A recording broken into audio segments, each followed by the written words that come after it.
We invite open, curious minds to the Hotel Guest Wellbeing Show. I'm your host, Estee Manning. Please join me on a discovery journey of vibrant well-being to live happy, healthy, connected, and thriving lives.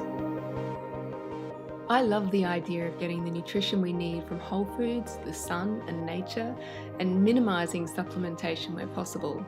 Yes, supplementation is great when we are working on deficiencies, but for a sustainable long life, I don't want to rattle like a pill bottle.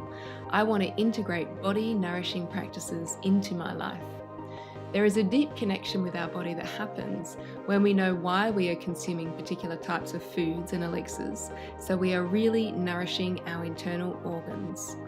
Incorporating medicinal mushrooms, a nutritional practice thousands of years old, is one of those healthy habits that I believe will support my system to thrive.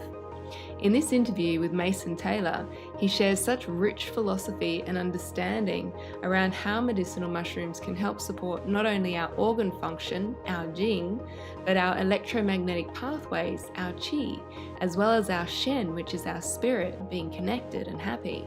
I love the scientific understanding of how things work, but it's the philosophy that shines through in this interview that really excited me. In this interview, Mason touches on herbalism, the main different types of medicinal mushrooms and how they support the body, longevity practices, yummy healthy elixirs and mushroom coffees, sustainability, the massive trend of medicinal mushrooms right now as identified by Whole Foods, America's largest organic health food organisation, and we touch on so much more.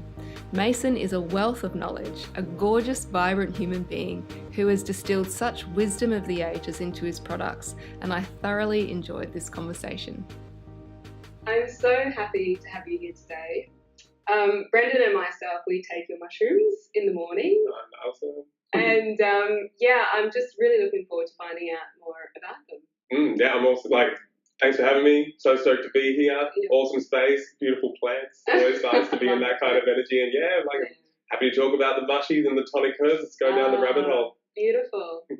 So I'd first like to start by asking, what is exciting you at the moment? What do you go to bed thinking about, or waking up thinking about, or maybe it creeps into meditation, or what is exciting you at the moment?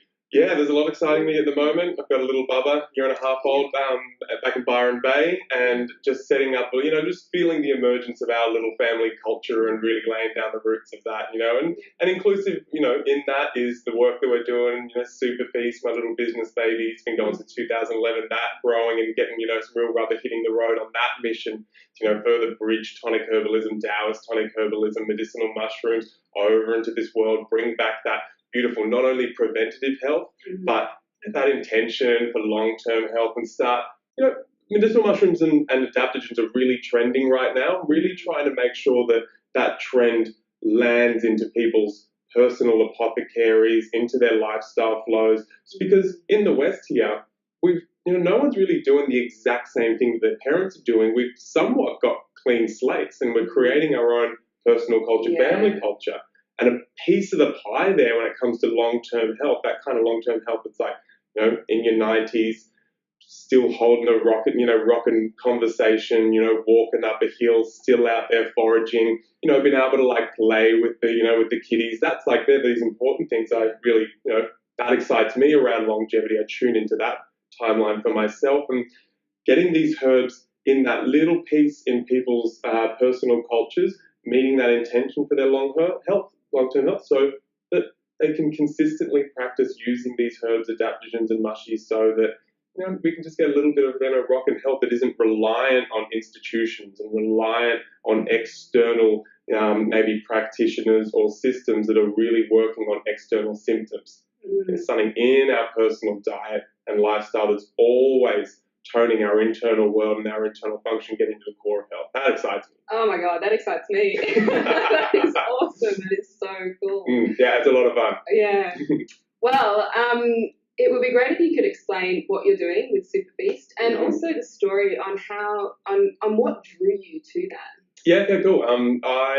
In 2010, I was traveling, and I've been doing a lot of backpacking and ski instructing and bartending, and so I was having a ball, but my health wasn't probably in the best place. And while I was actually on a bus in Bolivia, I had just one of these moments. I dropped into my body and started actually feeling my symptoms, almost, or acknowledging my symptoms for the first time, because it's like easy just to like, you know, under the rug, and so yeah, another drink, you know, just like hair of the dog, and so I was like, you know, and I was in my early 20s, you know, as well, so it's easy to, you know, it's easy to, you got a lot of bounce, you know, at that point. It's not like smacking you in the face, but I kind of came to terms with the fungal infection that I had in my body and the symptoms I had, that infection coming out through my arms, and, you know, a bit of a rash and fungal rash coming out of my arms, and just exhaustion, you know, basic exhaustion. I was on this bus, I just couldn't lift my head off the window, and I thought, you know what, I don't like that trajectory. I just want to tweak some things. I got back to Australia, started my last year of uni, which is an international business degree of all things, and I just studied tonic herbalism, longevity practices, how can I get the best out of my body, the most out of my life, and came across many different practices, started going and harvesting my own wild spring water, I became a yoga teacher, and I found tonic herbalism in my studies, and that excited me because I wasn't, despite being aware of these symptoms, I just didn't focus on them. I focused on, you know, I want to get the most out of my body, potentially out my body, my organs, and get in touch with this thing.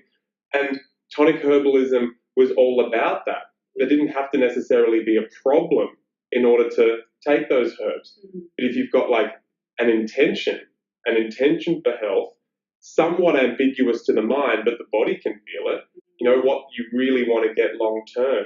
And tonic herbalism meets you there. And so that's how I started getting into it. And then I was doing a little yoga training and teaching, and then I was like, I just want to do something different. I want to start something. And it was in 2011. My mum's like, look, you know, you're banging on about these herbs and into other like supplements, detox strategies, and superfoods. And she was like, why don't you do that? And so she backed me. There I was in Gladesville, mum's spare room in Sydney, starting up Super Feasts. And from that point, I've been doing markets and workshops and touring Australia and the world, just educating about them back when it was just like not cool. Like mushrooms were not cool when we starting. People would like throw up in their mouths when you told them to put medicinal mushrooms in their coffee. Now it's like, you know, it's trendy as. That's what I do. I love my morning mushroom coffee. So do I. It's so good to see. It's so good to see it permeating. You know, not that I didn't expect it, but I did not that I didn't think it could happen, I should say, but I wasn't expecting this to really occur. You know, I wasn't like one day, you know, it's going to be trendy. It was just rocking around, banging on. What do you think that is? The fact that it's actually like hit now. Yeah. Yeah, I think about it a lot. So let's look at medicinal mushrooms, because what I'm doing at Super Feast is specifically at the moment where we're really honing in on and getting the foundations rocking at Super Feast is Taoist tonic herbalism. And so this is a style of herbalism where these herbs, back in 200 BC, when Shen created the first Materia Medica, the Shen Ben Sao Jing, that laid out 3 classifications of herbs: inferior herbs, regular herbs, superior herbs. And the superior herbs could be taken long-term for longevity as a functional food in the diet, but with deep medicinals that nourish organs, immune system, and chi flow, among many other things. And so that's what fascinated me. And so underneath tonic herbalism, you have medicinal mushrooms, roots, barks, berries, so on and so forth. You know, some minerals like pearl and many other herbs. And that's what I work with, is those tonic herbs. And medicinal mushrooms are one of those, one of those type of tonic herb. Now, they are all technically adaptogens, but that's just a Western classification. Underneath, if I look under tonic herbalism, medicinal mushrooms, berries, barks, roots, then I do a Western classification of one of them, say like reishi mushroom. Reishi mushroom is anti-inflammatory, it's antiviral, it's hepatoprotective, protects the liver. One of the reasons why I think they're so popular right now, a food that's protecting your liver constantly, a herb. But then you get adaptogenic as another classification, which means that it's not going to cause any further harm to the body when taken in an appropriate dose. It's going to have an accumulative benefit over time, and it's going to have a multi-directional capacity or benefit to the body, meaning it's not just going to drive the immune system up or drive the immune system down. Ideally, you're getting in there nourishing core immune pathways or whatever function we're talking about in the body, maybe the adrenals with cortisol. It's going to help restore, along with lifestyle factors, the core balance and your capacity to come back into homeostasis yourself. And that's what an adaptogen is. So Is it basically you have the medicinal mushrooms and they go to where they need to in the body rather than specifically one area? Yeah. And then you just allow the intelligence, obviously, of the body to do its own thing. That's basically the whole idea, and that's when, going back to your question about why, like, let's look at, because you can see that medicinal mushrooms and particularly adaptogens are really hot right now. And so I just wanted to explain where those classifications fit in, which we've just done. But let's look at medicinal mushrooms because they're trending their asses off. I know, like, Whole Foods said that it was like over in America said that it's like the trend of 2018. Yeah. And they're making waves. And why is that? I think one of the things with the health scene is the health scene got quite sick of the carrot in front of the donkey. Kind of like, take this, get this quick result, and, I'm being a little bit obvious there, but, that's been there. It was kind of there with, with diet fads, it's been there with superfoods, so on and so forth.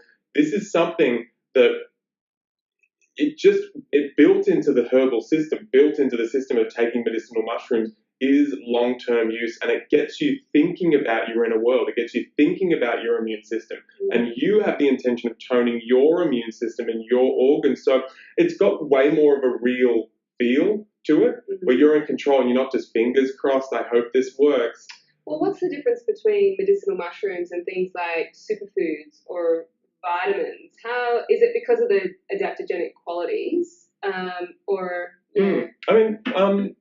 Yeah, interesting thing, like superfoods, funny one, whether it's, a marketing term or just, foods that just pack like a massive punch, we can sort of talk about superfoods like, spirulina and chlorella and blue-green algae, amazing. Like, I think they're great foods. The medicinal mushrooms being heavily medicinal, like the medicinal mushrooms one, another example, I think they're so popular right now is because we have such a pandemic, really, of deficient immune systems. Yes. And we see so much reliance on an institution like Western medicine, which is, great that it's there. It has its part, of course. But, people are feeling how like they don't want to be crossing their fingers and relying on an institution. They'll get back in control.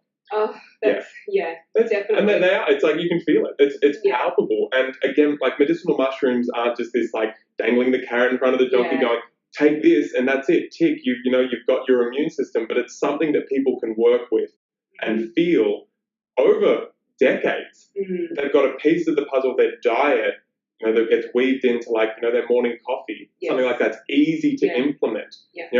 Got mums that put it in the spag bowl, and give it to their kids like that. Yeah, we were like, oh, I have to remember that one. I've done 3 years at French's Forest Markets in Sydney working with mums trying to get mushies into kids. Like, I got 4 kids. Yeah. 2 of them won't eat anything green. They won't have a smoothie. They won't do this. And I'm not. Then mum's just like, I'm not going to have this be another winter where everyone gets the flu and goes down for 3 weeks. Yeah. I want them to have immunity. And so eventually she comes back and she's like, I've got it in this bag bowl. I'm like, yeah, cool. They're not heat sensitive.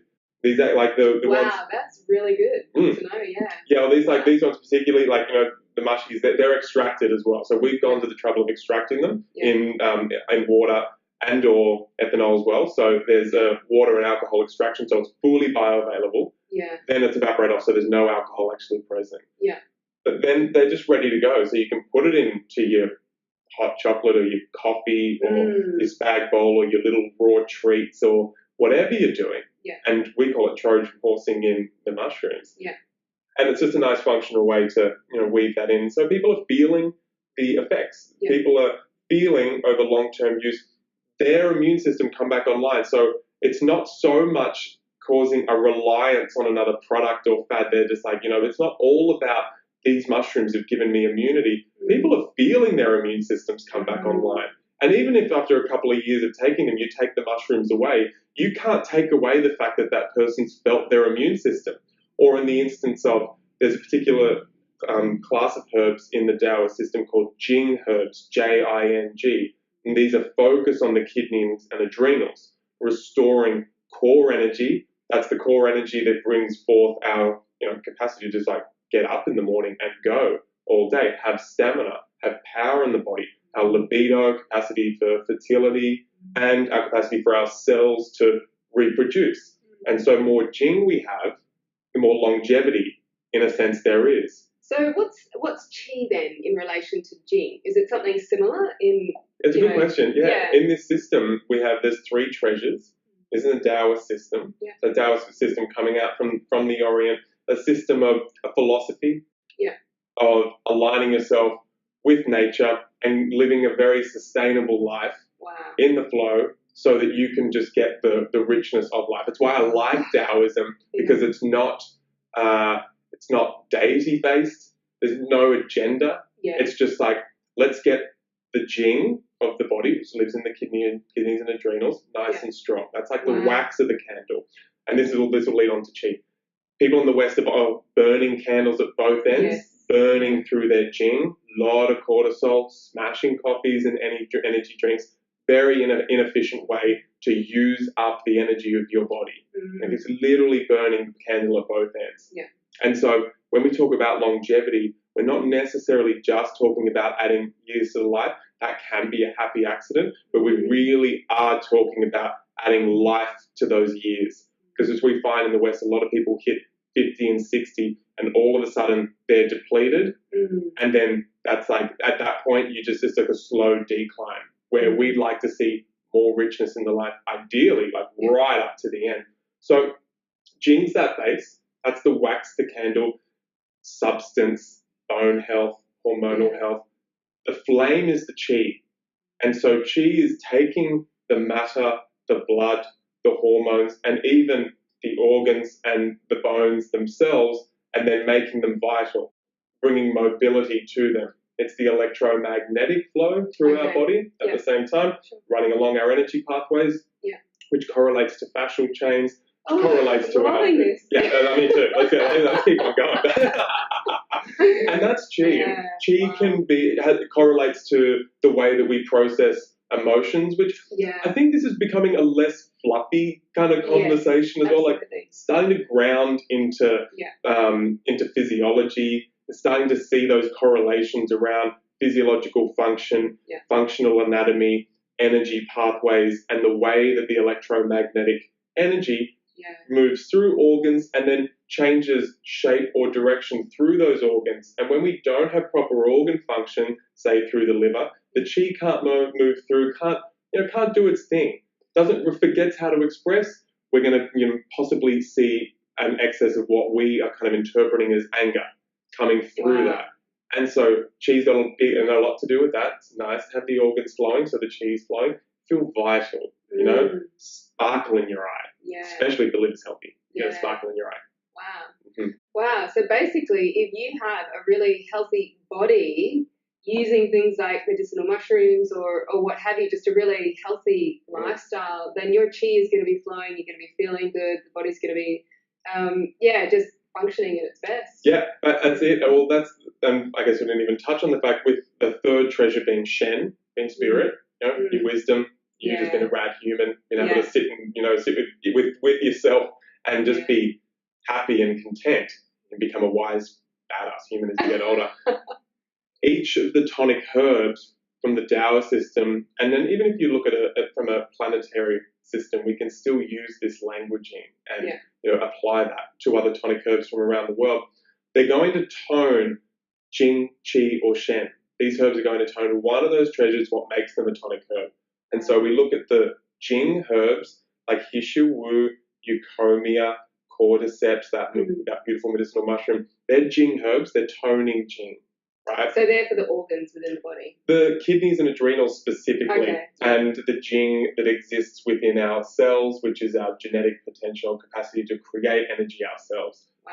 Yeah. Then you've got herbs like cordyceps. We look at that. That's like a bridging one. It can tone Jing and tone Qi, because that's toning lung function, our capacity to create energy from that atmospheric exchange.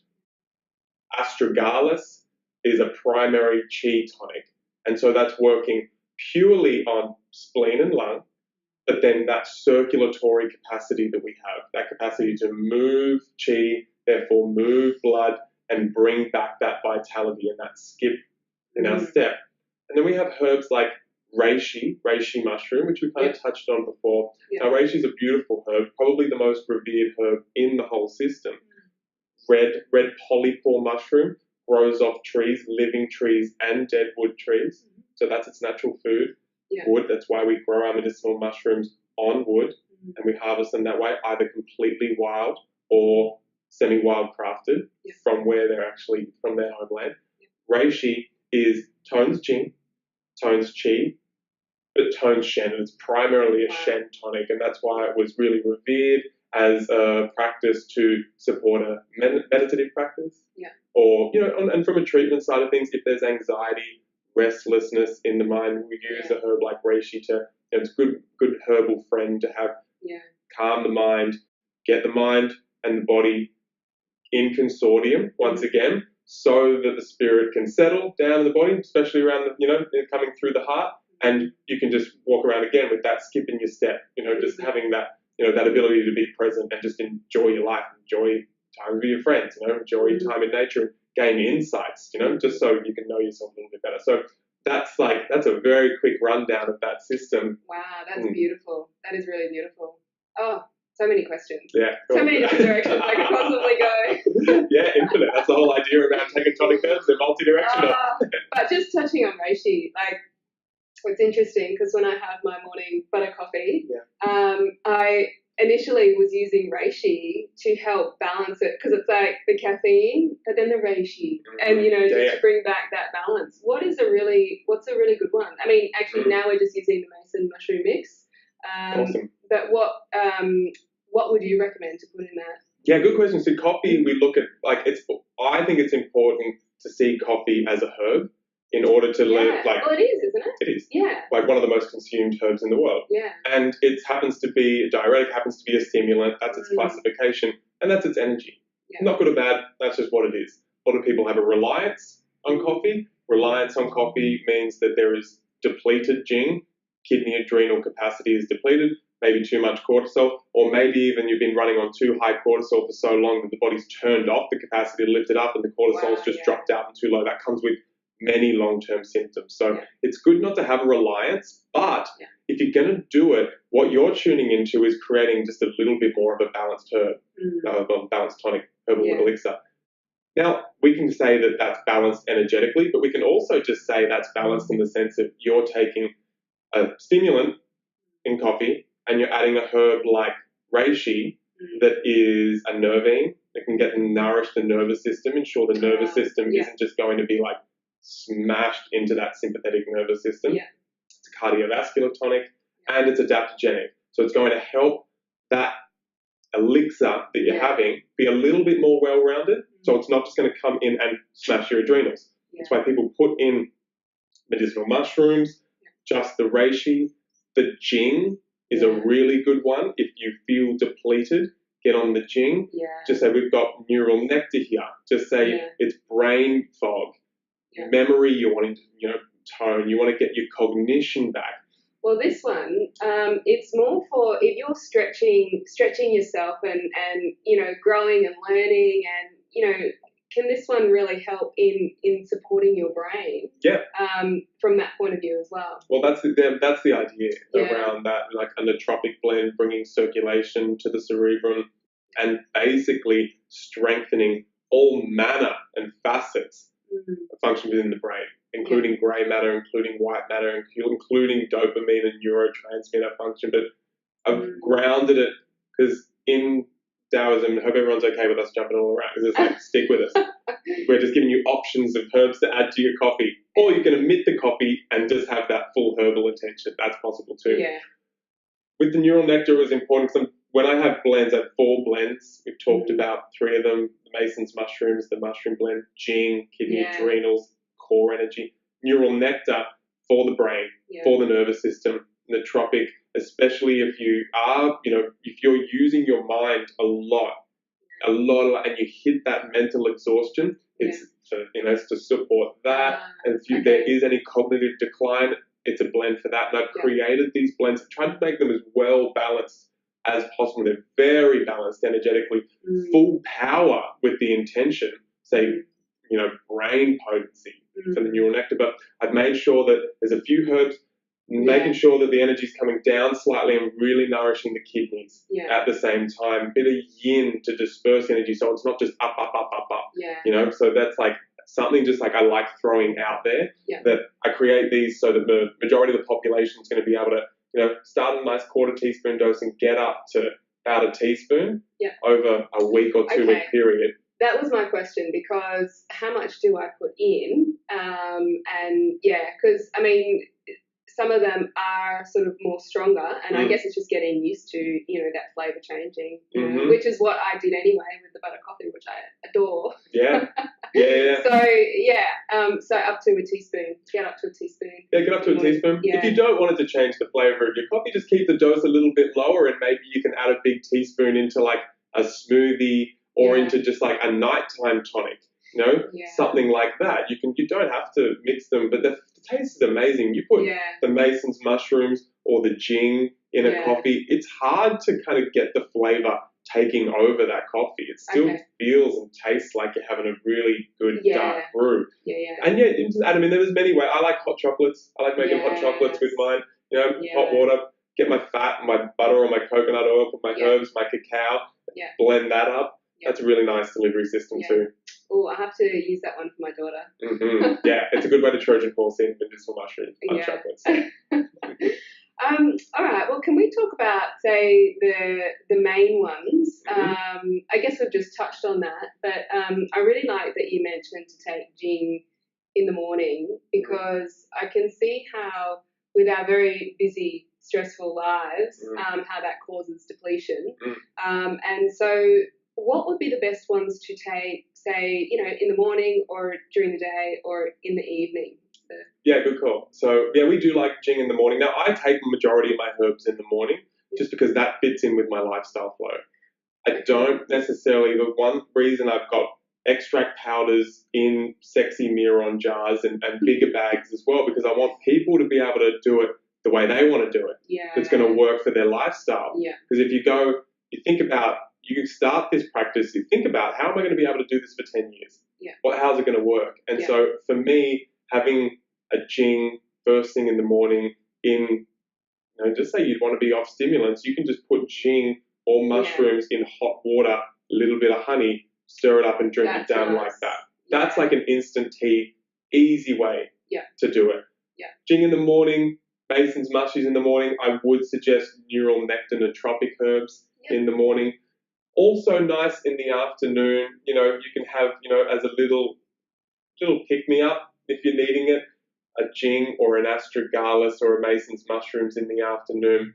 At night, I like taking herbs at night. I can have the mushrooms or the Jing herbs at night, no problem. Some people are still going through the process of really awakening that chi flow through their organs, so it can feel, they're not stimulants, but it can feel stimulating sometimes. So that's something for everyone to work out for themselves. But reishi is an incredible herb to have at night. It really helps bring in deep sleep cycles, calm the mind. Reishi and chamomile tea. I have a chamomile tea. So if I can mix that with reishi, then perfect. It's perfect. So it could just be a little quarter teaspoon, half teaspoon. You generally don't need much more than half a teaspoon with reishi. It's potent, and ours is, over the years has got more potent, because where we wildcraft is, or semi-wildcraft as we call it, outdoors. We might get a little bit of the help, inoculating the mushy into the wood, maybe a little top or a canopy. But then once they start kicking, canopy comes off and they're in the wild, in the elements. And so then what we do after a year or two, we'll circulate where on the mountain that it's been grown, so that it doesn't deplete the environment. So it's stagnant. It's not lab grown.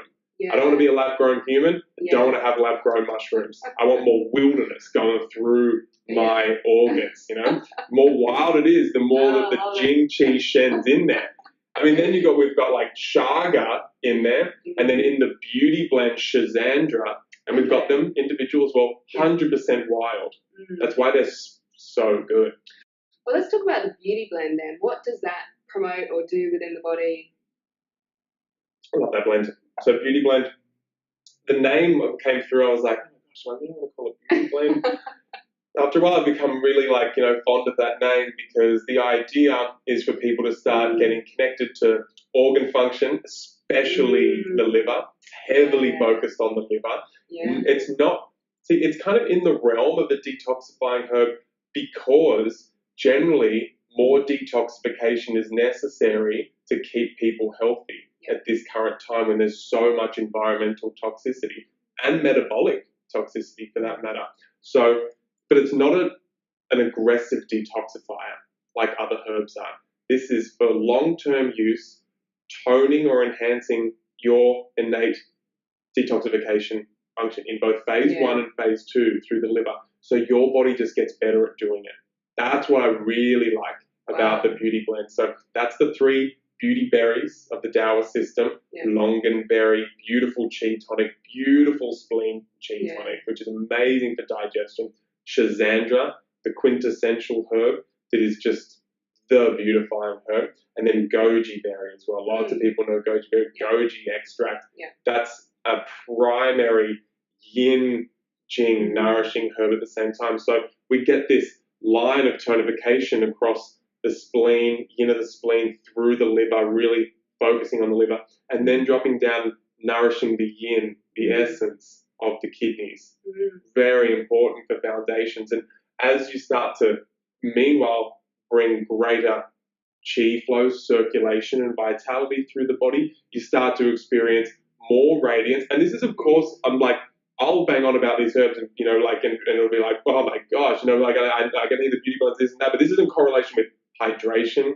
This is in it's in correlation with sleep. It's in correlation with physical practice and breath work and all these beautiful things. But it fits in there. And so at that point, people get to experience not external beauty, but really start getting perception of the way their organs brings forth inner radiance, and they start feeling what beauty and radiance is specifically to them, not an ambiguous idea of it. So after over a 5-year period, many people watching this have been on the health trip for a long time, and of course you would have already started to, your idea of beauty isn't from the women's mags anymore. You have an idea internally of what beauty is and radiance is for you, and Beauty Blend is like on that level at the same time, helping bring that forth, because I love that. I love that you called it that for that very specific reason, because that is such a big conversation that needs to be had in our culture around turning around what people see as beauty.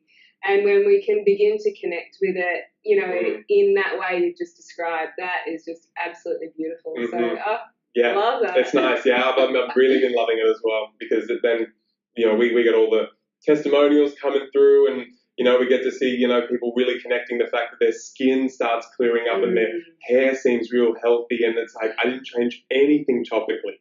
And all of a sudden that changes you forever when you perceive that you've just been working internally on yourself, bringing flow and function. And you can feel like, if you want to get in and feel your organs, which is a huge part of Taoism and Taoist health, and all around the world, when you look at holistic systems and the systems that are coming up, getting worked on physically, and we often work on the muscles, right? And the external, we're quite similar to superficial muscle, then shoulders and legs, great, lower back, amazing, but organ massage, getting in there and really touching your organs and the feeling, is there any tension within my organs?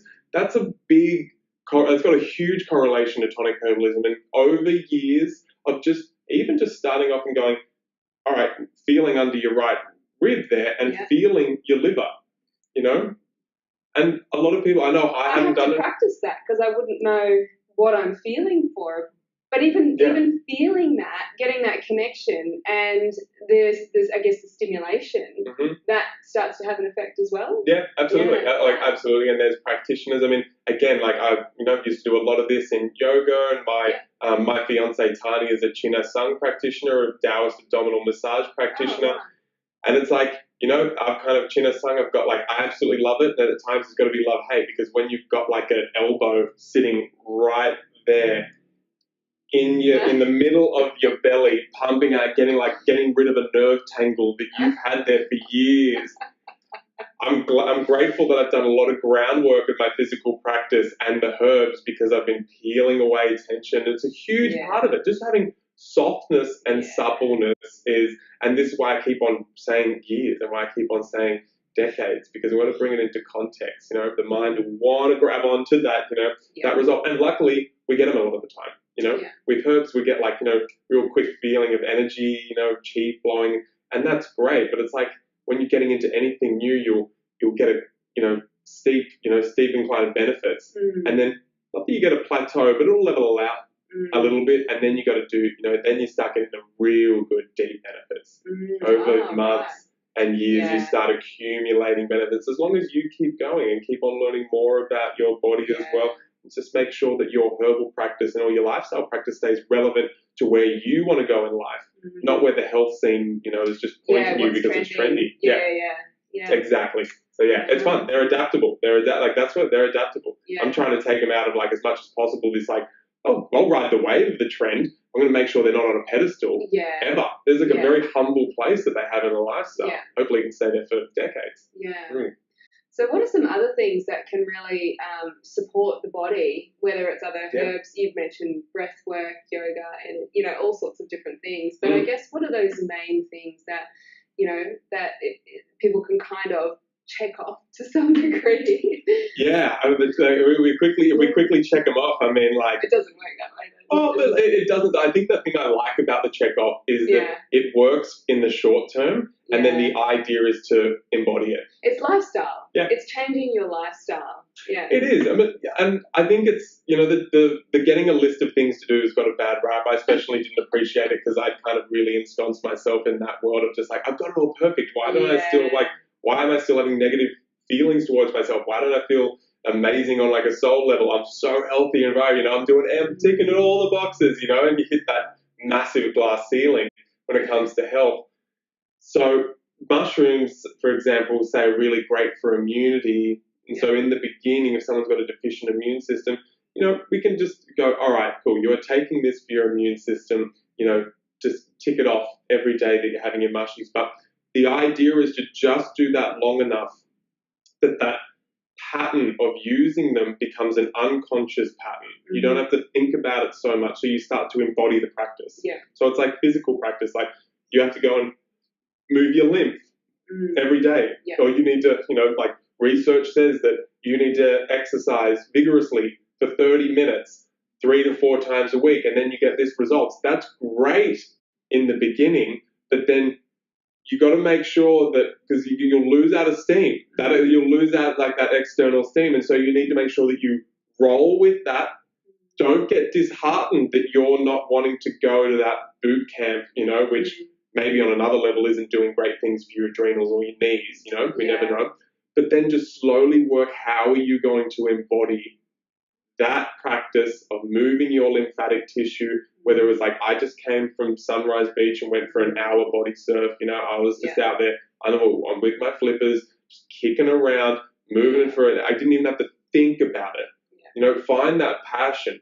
Eventually make it fun, your kind of fun, not external kind of fun. Think about, how am I going to stay hydrated for the next, let's just like put in the context, it's going to be the rest of your life, but think about, how am I going to do this for the next 20 years? You're going to have to, no matter where you're at, whatever, like, it doesn't have to be 20 years, it can be a year, so that we can do that long term. And so that hydration comes off being something that you need to check off the list, a chore, and stays really exciting. And the thing is, get ready for your motivation to change.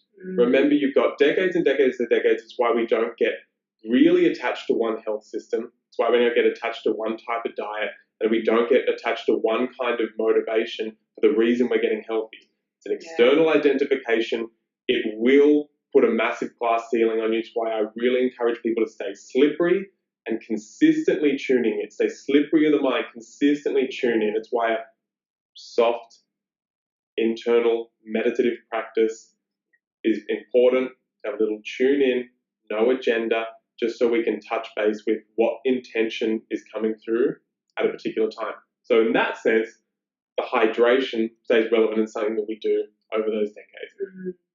Getting our lungs nice and toned with deep breaths, right? You know, like a good breath practice that really hits home for us and impacts our lives, you know, impacts the way that, and ensure that we're not getting palpitations. You know, that might be one reason that really like lands in there for you, or just makes it so that you, gosh, I realized I don't have to think about my breath ever. It's always real deep and it's always real nourishing because you've got that breath practice that you really motivates you.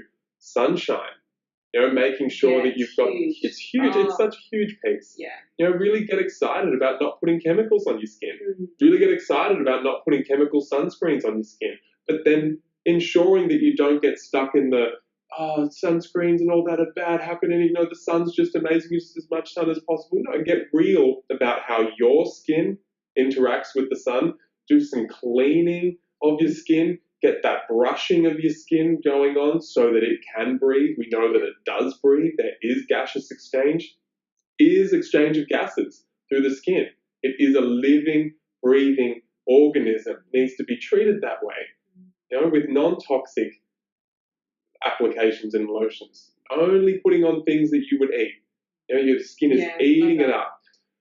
Then just making sure that you're in the sun and you're soaking it up in however your skin wants to. A huge part of it. And obviously diet, making sure that just again, I would recommend not identifying with any particular name, of a diet. Yeah. It's always one that's just going to get a hook in people if they identify with one type of community. So stay slippery on that. Keep up your fiber. Know who grows your food. Grow a little bit of your own food. Make sure that there's beautiful herbs, culinary herbs, maybe some you've grown, maybe you just go and get parsley from the community garden, oregano from the community garden. Weave that into your diet. Herbs are so powerful, aren't they? There's huge. So much in herbs. So huge. Yeah. And it's nice to see them they've I don't know, they've always been there in the grandmother vibes of a kitchen, but I feel like what's coming back now, a friend of mine, she's Italian, she's Australian Italian, and she's in her 50s, 3 kids, and she just had a simple little thing she just reminded me of. It's just people aren't having just as much of a pesto or a chimichurri, a pure herb-based dish or condiment sitting there anymore that just has that power of the herbs, of the culinary herbs that's been grown in your local area as well. Very useful. Yeah, we'll actually we'll get a whole lot of produce from Shen, so they're a biodynamic farm in the area. Oh, cool. And I'll get parsley, coriander, mint, and whatever else is available. And if I don't use that at the end of the week, I'll make a juice and just stick it all in the juice. And it just feels so good having that juice and getting in those really, dense nutrition herbs. Yeah, that's so magic. Yeah, I love it. And hey, and you've got to stay passionate as well. You've got to have your passion projects. And then this is where it's nice over years as well. Give yourself, be lenient. Give yourself 2 years, 5 years, 10 years to adjust and bend the lifestyle and the trajectory of your, whether it's your lifestyle, but especially your personal culture, your family culture. Nice and gentle. These things take time, but bend it, transform it so that the passion is infused. You don't have to separate, work, passion, and family time.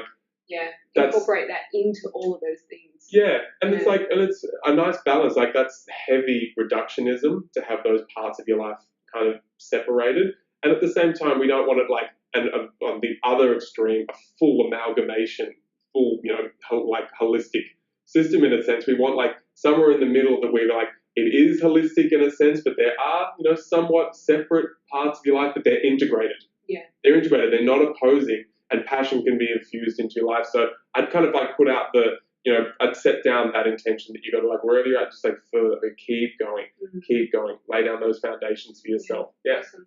Wow, I love that. The whole diet or the shoulds or all of that, it really needs to come back to what do you feel to do? What do you feel connected to? Not doing it because you should. Sometimes we start things because we should. I need to exercise. I should exercise. Yeah. But that can lead into something that you really enjoy doing. Yeah. And making it that more intuitive process. So if you had your different mushrooms, you go, ooh, feeling like that today, and make that part of your everyday life. And that's how we really essentially get, or help get more connected to ourselves by moving through that life that way. Rather than the list of shoulds or yeah, well said. Yeah, and hey, if you're at the stage, if you find yourself saying should, who cares? Say should. Yeah. That's the biggest thing. I was the amount of times I'm oh, Mason, oh, like, I should. Oh no, I shouldn't say should. And like, oh, but how do I? What do I say? Then it was just like this back and forth internally and torn. It's just like say should, take some steps, whatever. Until it's embodied, and you'll say should about something else, and that's good. It'll only be a while until you've embodied that, and you would have moved on. Yeah. Maybe at some point the should will just like disappear on its own accord. Yeah. Awesome. I'd love to touch on sustainability, because I know that you have real integrity with the products that you bring, with your mushroom mixes and with Super Feast, and also you work with, different farmers who, again, sustainability is part of that process. Yeah, I mean, from the herbs perspective, I source from China where the Taoist tonic herbs come from, because that's where the tradition and the roots are. Yeah. And it's the only place where you're going to find 500, 600 and some herbs instances, 700 years of tradition of that industry becoming semi-wild crafted or somewhat farmed in a way that the herbs stay connected to the wild, so that those herbs can then be shared with the greater population. Because a lot of them, being somewhat rare, were only held for emperor, his court, their concubines, and so it was just wasn't available. And so we're coming off the back. A sustainable mindset is realizing that we're coming off the back of huge efforts all over the world, but in this instance through the Orient and through China, to even make those available to the population, because you're going to get pushback when you want to do that, because there's going to be classes that go, oh my gosh, all of a sudden they all get these same Shen nourishing herbs, it's not going to be it's not going to be ours anymore. And so that whole had to go down, and so we're running off the back of that. And so I like tuning into that tradition. I like tuning it's sustainable, that with that much history and experience comes knowing the land and knowing how to not tax the land, deplete the land, and not, just that's the hand that feeds you, the nature hand that feeds you, right? Just even knowing that and having appreciation. Yeah. One, I want to keep the tradition going. Two, I don't want to burn this bridge. We better keep it sustainable so we can keep on going for future generations. So that's there. And then, I mean, in terms of, we like putting them in Miron jars, ultraviolet glass jars. There's such good quality jars that you just got to reuse them. You can't. I love that. You can't throw them out. And we're always, and I mean, then you blow it out. I mean, being sustainable, I could go and into the conversation of plastics and all this, all just the insane amount of one-use plastic that we're using. Just making that's a huge. It's a huge unconscious. If we're just unconsciously churning through, plastic. I'm not one to put pressure on and say go completely plastic free, because I'm not there yet. Noosa's actually going plastic bag free, which is awesome. Like in the supermarket, plastic bag free, awesome. Yeah. It's so good. These little steps that are going on, Because we get a bit lazy. We go, I should take that bag in with me, and it may be sitting in the car. Yeah. But we just don't get around to it, and if we're forced to it, then it becomes a habit. Yeah, I know, and that just becomes a habit, and we got to be slow. It would be nice. It's nice to be a thing that's come on everybody, it's so easy, and get it all you have to do is just take your own bags and you just go and all you have to do is go to the store. But again, it takes time to alter our culture, and as long as we just make sure that we stay motivated, not getting angry about these kinds of things, but at the same time just look at that plastic use. I wouldn't put too much pressure, just because that's not sustainable in a lifestyle or mindset. Just that right amount of pressure that you can start making decisions, just so you become a little bit more sustainable in that sense. Yeah. And that will get you further into the rhythm of the earth. Yeah. The more it's just it's not I'm not dangling a reward if you're off plastics, you're going to get more from nature. But just in terms of just the way your lifestyle is flowing, you just consistently have that little bit of attention on the fact that you're not using these resources that are really depleting the oceans and really screwing it up. It does put you more back in a natural flow, and over the long term, you're gonna get some richness out of that. So that comes to sustainability in your mindset and your emotions. Make sure that you're going to be able to be with yourself and the way you're approaching health and your life for the rest of your life. That's a huge starting point as far as I'm concerned. And then kind of what we were talking about in making sure that you're changing or transforming your personal lifestyle and personal culture, just the way your life looks. over the long term so that passion's infused. At the same time, make sure the sustainability is coming in terms of how much energy you have to be putting into work life, how much energy you're having to put into the home, all these things, travel time, all these kinds of things. Just look at that long term, because make sure you're not depleting your Jing in the long term. You really make sure that's sustainable on that level. Again, it's not putting the pressure on. Yeah. But it's just put that right amount of attention on it. Yeah. Every now and then you'll get a rush of inspiration and you'll change a lot. Yeah. Make sure that's sustainable, and then cool, slow down, lock that into your lifestyle. Maybe it's a career change, maybe it's changing where you move so that it's more in alignment with what your body and your organs and your family's organs are going to really need in the long term, and their minds and their emotions, and generally your bloody enjoyment of life. And I'd say that's like a huge aspect of sustainability. Yeah. Massive aspect. Yeah, I love that. Yeah. I love that. Sustainability is in all areas of our life. It's not just looking after the earth. It's what's sustainable for us in our life. And yeah. Well, we are the earth.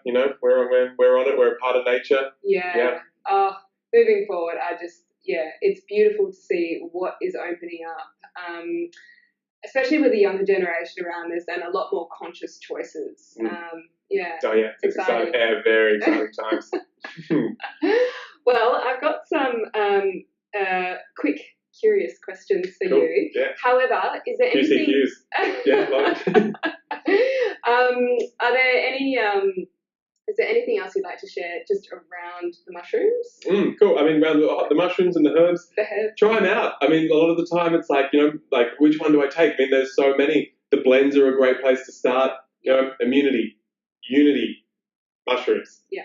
General, like I said, if you just love the mushrooms, the sound of them, the magic of them, mushrooms, core energy, Jing, brain, memory, cognitive power, neural nectar. Whether it's that radiance, a bit more of that vitality, liver health, detox, beauty blend. But really, it's kind of with herbs, it's like any of them. Try any of them. We've got all the individual herbs as well at Super Feast. So it's like, just try one. Yeah. And so that's like, I just want to throw that out there and just have fun with it. Yeah. Actually, you sell MSM on your website. Yeah, it's kind of like, I love MSM, but it's like the thorn in my side of my OCD brain, because it's the aftermath of when I was saying I used to have other supplements and all those kinds of things when I started, and then I just cut the fat and got right down into tonic herbalism and had Super Feast focus on that. But every time I tried to kind of shake MSM, which is a mineral, methyl sulfonyl methane, sulfur, beauty mineral, phase 2 liver detoxification, dissolving bad calcium deposits that cause aging, making the cell membrane more permeable so nutrients are getting in, toxins are getting out. Amazing detoxifier. But just even to put in water, because I remember I used to put MSM in water. Now I just put Himalayan sea salts or lemon. Yeah, cool. But I guess MSM has some other qualities. MSM's huge. It's such a toxic world. Yeah. It's such a toxic world. It's one of those ones. I'm not supplement crazy. Yeah. But it's one that's just stuck around. I've been taking it for 7 years. I've had a little bit of on and off, but I feel so wonderful on it, and it's just one of those minerals. It's like taking iodine. I just probably won't stop supplementing. Because I don't have it in any food, really. I'm not eating enough seafood to get my iodine. Not eating enough oysters. So I don't MSM. So MSM kind of every time I try and move that out of the range, everyone's like, no. I'm like, but it's only tonic herbs, and everyone's like, I've got my medicinal mushroom that's MSM. I'm like, but I love MSM. Warm lemon water with beauty blend in it, with a little bit of honey, pinch of sea salt, stir that up. That's like a beauty lemonade, beauty detox lemonade that'll just it'll change your life. Again, so that was warm lemon water with honey and lemon. Yeah. Maybe you can put a bit of ginger in there if you want. Yeah. MSM, the methyl sulfonyl methane, that's sulfur, that beauty mineral. Yeah. Beauty blend. Yeah. A pinch of sea salt. Stir that up. Amazing warm morning tonic. Yeah. Actually, while we're talking about this, we do work with hotels, and I would love to see mushroom elixirs, tonics, lattes, whatever it is, in hotels. That'd be so good. That'd be so amazing. To offer guests as a new experience, because people are primed for new experiences when they're on the holidays. They want to try new things. Yes. So let's start with relaxation. Again, what would be a nice tonic that could be made up either by the hotel or by guests if they have the the right products? Yeah. Well, I mean, reishi, like for sure, reishi, chamomile. To an extent, even the medicinal mushrooms, they're working on the nervous system and the endocrine system, so the hormones, making sure that they come back in line and come back into balance. Generally, if it's going to come back into balance, it's going to become calmer. Beautiful. And Jing for travelers. Yeah. Travel depletes you.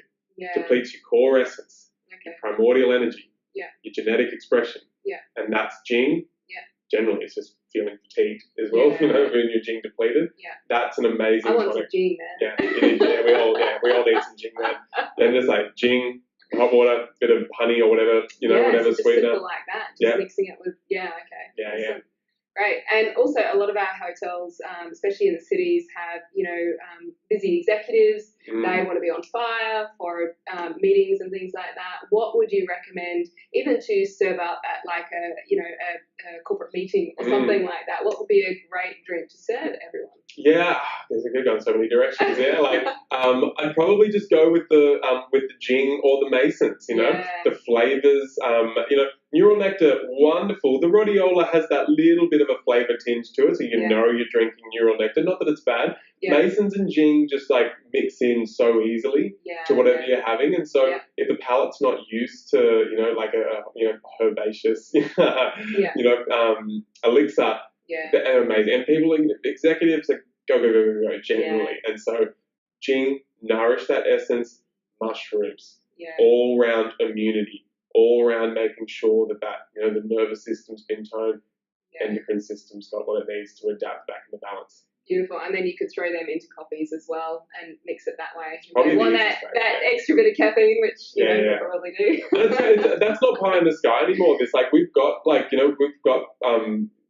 firms and executives and CEOs smashing these herbs. We're not pushing it uphill anymore, and I'm not a push it uphill kind of business. Yeah. When in all these different pockets, like I never tried to get into the CrossFit community. I'm like, if it happens, it happens.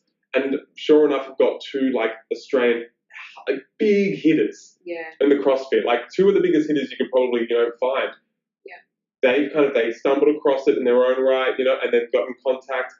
And now they're smashing the herbs and getting beautiful results. Yeah. And now their sport becomes a little bit more sustainable. Yes. Got NRL footy players contacting me about it. Models all over the world, all over Europe, sending out to Milan, trying to just asking me what to get on. Like beauty blend. Yeah. Tremella mushroom, the beauty mushroom, it's got it's more effective than hyaluronic acid, bringing moisture to the skin, moisture to the lungs. Beautiful. That's another medicinal mushroom. We won't go down that rabbit hole, but Tremella's an incredible one for skin health and radiance and beauty. But so it's having them be in hotels that'll happen. Yeah. And that'll be relevant. It'll be relevant. Yeah. Whether it's in the bar and they might incorporate them into cocktails. Ooh, oh my God, that's a whole different world, isn't it? I'm awesome. ex-bartender. Worked at Opera Bar in Sydney and other, Water Bar and, all these other places. Oh my God, you're going to have to make a little recipe and send it through and they're coming. Share it. Yeah, they're coming. We'll get over that experience soon. That's fun. Yeah, it is. Yeah. And then, as you said, just them sitting there, just for people to, having their coffees in the morning, they can order a coffee elixir, hotel whips it up. Probably going to be the best way to start. Yeah. Rather than them going, oh, what do I do with this thing? And people putting wet spoons in there. Yeah. But the cafe, whipping them up, for sure, ordering that off there. You get, oh my gosh, this hotel, I'm exhausted. I just got on the plane. Oh my gosh, Jing herbs. See, well, I believe with these, you need a little explanation around them because, until people become more aware of them and what they're good for, I think that's just a beautiful thing to offer your guests. It could even be a signature piece at your hotel, just to come in and relax and have, a beautiful mushroom latte or, a mushroom cocktail, elixir cocktail that's, super good for you and super nourishing. I reckon Shazandra margaritas taste so good. Wow. Yeah, Shazandra in the margarita is it's got a bit of sass to it. Shazandra's a wonderful tasting berry. Yeah. But mushroom coffees and mushroom lattes, again, it's lexicon, not of just the hardcore health community now. It's like, it's really hit mainstream. And so it wouldn't be, again, if you're a boutique hotel or even like a hotel that just prides itself on like being little bit cutting edge, or not even being cutting edge, just offering what you think would be the best for your guests. Well, it's that next level of care, isn't it? It is. It's just thinking about it more, like what is really going to, you know, help their health. It's coming at it from that real, you know, really helpful, you know, place. Yeah, I think so. And then I think you'd find now people would appreciate it. Yeah. Whether they know about it or not, they need to like read up a little bit, they'll appreciate it for sure. We went down to Melbourne recently and we went on little hunts. You know, we go to little organic cafes and we tried lots of different mushroom lattes. Oh, cool. Nice. So it's out there, but yeah, I would love to see it more so. Oh, yeah, me too. That'd be so much fun. All right, so I've got some of these quick, curious questions. QCQs, let's go. Yeah. What is your favourite elixir at the moment? And the elixir I'm making for myself, I kind of always hot chocolate with tremella mushroom I add in there. It's kind of like, it's fully a mushroom extract, but it acts as a creamer. So I'll put tremella in there with cacao, really good Ecuadorian arriba nacional cacao, some butter, some whey concentrate, again nice and like creaminess, makes it really marshmallowy, you know, some grass-fed whey. Yeah. Then I'm going to layer in, at the moment, chaga mushroom, big black mushroom that grows on birch, highly immunological, really amazing for protecting the DNA, toning pineal, also protecting the skin. High melanin content, that's the pigment that we have when we tan, that's melanin. So it's probably, for me, it's like that chaga, that tremella, butter, whey, and then a pinch of sea salt, that arriba nacional cacao, and then a bit of hot water just in it, and then blend that up and drink that down. That's my elixir. That sounds gorgeous. Yeah, it's good. Yeah, it's incredible. That's how I feel about my coffee in the morning. So, oh, yum. Yeah. And you explain it to someone and they go, oh, because I like to throw an egg in there as well to give it that frothiness, creaminess. Nice. And people go, oh, but it's actually so delicious and so yummy. Yeah, the egg would be a hard one for people to get their heads around. I know. You can just say to them like, hey, you know, like you've had a amaretto sour before. That's just egg whites, baby. Yeah. That's just frothing it up. Yeah, no, I love the frothy and creamy goodness. It's just beautiful. Yeah, nice. So, what's your favourite podcast or book at the moment? Yeah, I'm not really listening to any podcasts at the moment because I'm working on a new one, but of my own. But book-wise, I'm kind of back getting stuck into a book called Power of the Five Elements by Charles Moss. Really good book if you are interested in the organs, in the five element theory, but a real like meaty sink your teeth into, like relevant to your life and your constitution kind of way, just way to understand the way chi moves through the body and through the organs. Go Power of the Five Elements. Nice. Yeah. I know that some people go, I can't have mushrooms because I've got a yeast infection or something like that. Good question. So, well, when that was like kind of laid down, I think it really started becoming like something that's regurgitated in the health scene after, I can't remember the doctor's name, but he wrote the pH Miracle. He said, if you've got candida, if you've got cancer, can't have mushrooms. Blanket statement. Didn't know what reishi was, didn't know what chaga was, didn't know what medicinal mushrooms were. He's talking about ground mushrooms, those mushrooms that grow in soil, portobellos, buttons. Now, that's one type of mushroom you can classify. Then there's psychedelic mushrooms, so we're not talking about either of those here. We're talking about medicinal mushrooms. Quite often, and pretty much all of the time, except for cordyceps, which is a parasitic mushroom, it's going to be growing off a tree, living or dead wood tree. And so those are super effective in candida and fungal infections. When anywhere there's an immune deficiency, it's going to be useful. And as a herb, I used big doses, like going up to teaspoons a day, up to tablespoons a day of chaga and reishi when I started out, and it was really, really helped me getting on top of that fungal infection. Wow, that is really good information. Wow, awesome. Yeah, it's a good one. Thanks for asking it. Yeah. I had someone ask me about that, and I thought, okay, cool. There you go. Yeah, awesome. What has been a lesson that took you the longest to learn, but when you learned it was awesome to go through it and learn that? Yeah, I mean, having a business is like a massive clip on the ear, all the time. And so I'm really off with the fairies, going bit more on the creative side, and so it took me a while not to, just be constantly going for that next huge thing. I'm like, cool, like national tour. Let's throw the world's biggest cacao party. Like, no, let's release all these products at one time without having the actual foundations in place. In the last 2 years, especially when we started having a baby on the way, I really, and that obviously this lesson is definitely You will dimensional. continue to learn and grow. Absolutely, but laying solid foundations, being humble, having patience because you're growing something. Have a lot of patience. Stay fully within integrity, and absolutely, it's cliche, but I'm learning it. Let's just keep on rocking it your way.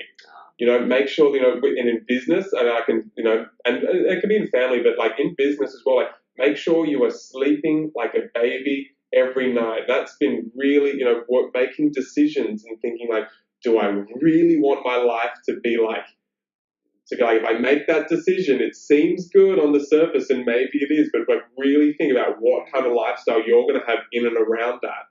And just be like, is it just my, ego wanting to dominate or something like that? Or, is this like really fulfilling? Is this like really like feel part of like, like my passion and and that's really helped me. And then I feel like I'm learning that, growing up in that sense. And and just like taking it nice and slow as you go, and not feeling like I'm missing out on anything. Yeah, wow, that's a huge one to learn. That's huge, especially that many years. You kind of like hit the pain threshold where you're just like, well, I've just been going, and like I can't not do that. I'm going to miss out on that opportunity, and then you never arrive anywhere. Like with enough self-inquiry or enough like life's like throwing you, smashing you down on the ground, like inquire. Yeah. You're gonna learn that. Ideally, that doesn't happen. Ideally, we have a self-inquiry, practice like meditation or whatever that is for us surfing, where we can tune in and just endogenously know that for ourselves. So, kind of learning that. Well, that leads beautifully into the next question of, what are the things that you do to get aligned, to set the tone for your day, to come back to you and continue to create from that place? Yeah, good question.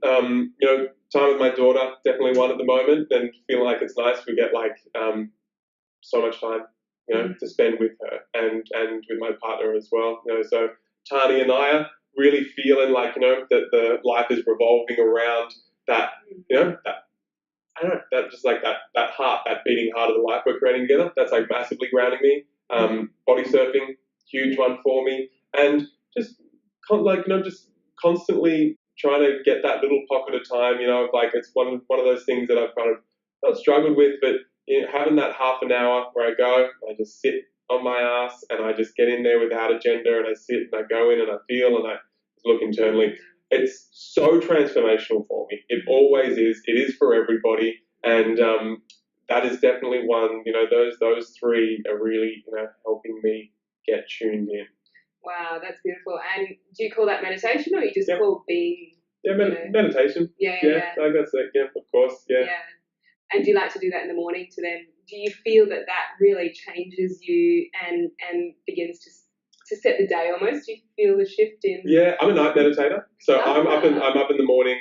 My it's not always like this, but in the morning, ideally, if I'm up early enough, especially before Aya wakes up, I'll jump on my mini trampoline, the rebounder, and between intervals, I'll do a lot of my tension release or my dynamic stretching. I work with my friend Benny Ferguson, the movement monk. Amazing for me, bringing flexibility through my fascial tissue, releasing tension through my spine. It's a real beautiful foundational practice for me, and circulating that with kettlebell training. And then from there, possibly a standing meditation is something that I enjoy with my practice, and it's something I've learned from Benny as well. And then ideally, I jump in my infrared sauna. So I've got a clear light infrared sauna, and I'll get some time in there. And then after that, go and give my skin a little bit of scrub with bicarbonate vodka, and that's that's my morning in the flow. And then half an hour before bed. So as you can imagine, 1.5-year-old, it's not always happening. I know. But that's it's like a bit of my ideal day. If I get it in once or twice a week, I'm kind of like I'm tight, I'm tuned. Oh, that's awesome. Going to bed in a great state of being is just massive. It's huge. Yeah. Yeah, I really like it. That's something I tried meditating in the morning for years, and my standing meditation and very like my physical practice, my slow internal physical practice. You know, that was enough for me to get dynamically tuned in for the day and in the morning. Beautiful. How important is purpose to you for overall happiness and fulfillment? Huge. As well, purpose, I've had to make sure that I stay slippery with what purpose means. Yes. And it's absolutely massive. Again, like, you know, making sure that what I'm doing is, you know, making sure I'm really, you know, sleeping well at night, you know, ensuring that I feel that I'm contributing to myself and the community and the world. Huge part, you know, and I kind of, in the middle of having super feast, you know, like sometimes I lost that feeling of purpose, and that was okay as well, to kind of like, you know that I had to change the way that I was approaching it. And I was kind of a little bit like spiritual scene Raji-Baji, like, you know, about what purpose was. It was quite external, and quite like, you know, like, I don't know, it felt like martyrdom in a way. And so I've had to, you know, stick it out, just keep on going, keep on doing what I love, you know, keep on tweaking, make sure I'm feeling like I'm integrity, saying what I do, you know, and then emerging is the feeling of purpose, which is much more endogenous than something external that I just write on a piece of paper. Can't be captured. That is awesome.